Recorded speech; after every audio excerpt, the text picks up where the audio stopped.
Hey there, I'm meteorologist Robert Spetta. Let's take a look across the Western Pacific today, where we do have two areas we're watching. First, we have Obet, which is still there, but boy, drier, absolutely disrupting this storm system. Plus, there's another area out near Guam.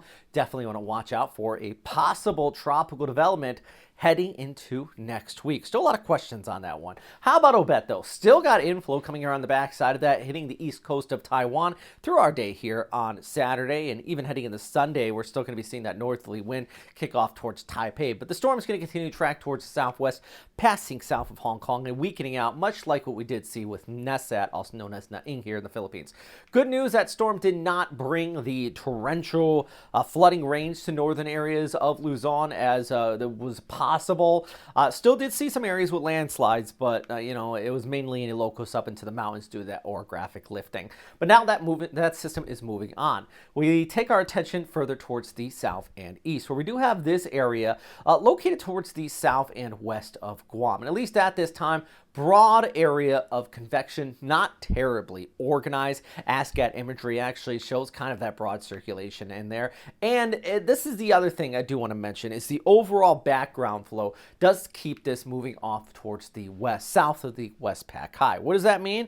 Well, it means if anything does develop, it likely is going to move on this westward track. And this is from Pagasa, a high chance of tropical cyclone formation here all the way out through the 26th, there just towards the north of Palau, and eventually pulling towards the west from the 27th to the 2nd. This is just kind of the chance of tropical cyclone development. This is not a forecast track at this point. It's just something that Pagasa does put out, just kind of giving you an idea of where the system could be going through the extended outlook. But let's take a look at the model. Well, first, we'll start off with the ECMWF.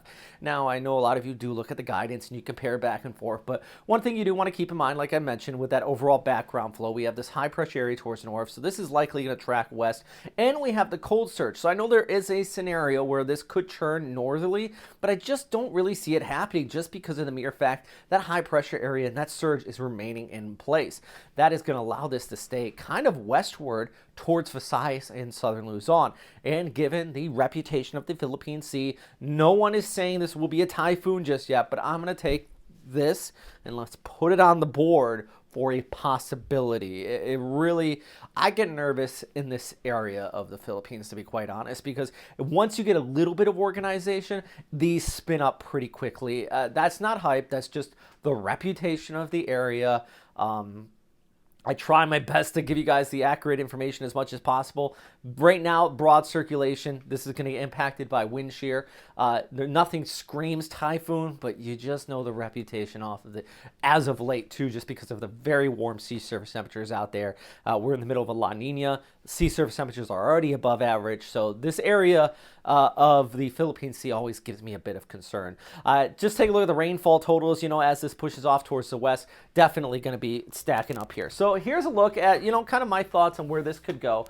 Pushing off there, yeah, that recurve scenario is possible, but I think more likely this is going to develop and kind of drift towards the west into southern Luzon, or even over there towards places like Samar and Leyte, more like the eastern seaboards here, seeing a big rainmaker at the very least through late next week. This is the GFS comparing up with the ECMWF for Friday, though, with the GFS kind of keeping it off the east coast and a little bit slower. ECMWF wants to speed it along, passing by Friday already over Luzon and towards west. This is changing from model run to model run, mind you. So one reason I always continue to look at the ensembles, and this is the ECMWF ensemble, just showing the guidance kind of clustered in that area of the Philippine Sea. So confidence is there. GFS clusters it a little bit further towards the north, and the reason is, we go back to that satellite picture, you have that broad circulation, which is not very pretty at this time by any means.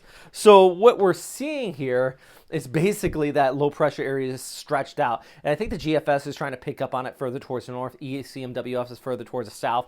And yeah, the models are doing a good job at running this forecast. They're just having a hard time initializing it, which can make for some complicated end of the runs here, and it kind of changes things up. Chaos theory, right?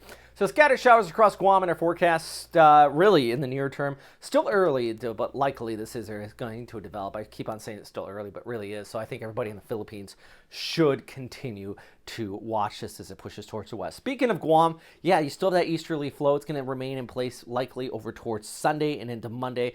if this area does start to develop, that will begin to dry things out on the back side of it. In fact, let's take a look at Guam's 5-day forecast as it kicks off there towards the west. And look at that. I've swam in this water before, actually. It's beautiful out there. You know, we got 28, 29 degrees, a little bit cooler, scattered showers in the Monday, but then things do clear out by midweek. Speaking of Cebu, yeah, late week, definitely could be looking at that chance of increasing showers there for you. All right, do you like these graphics? Do you want to help out, support the channel? Don't click away just yet, please don't. Check out our Patreon, please. I've noticed my analytics that every time I pull up this graphic, everybody leaves. Don't go yet. I don't know. Just thanks for everybody who continues to support this channel.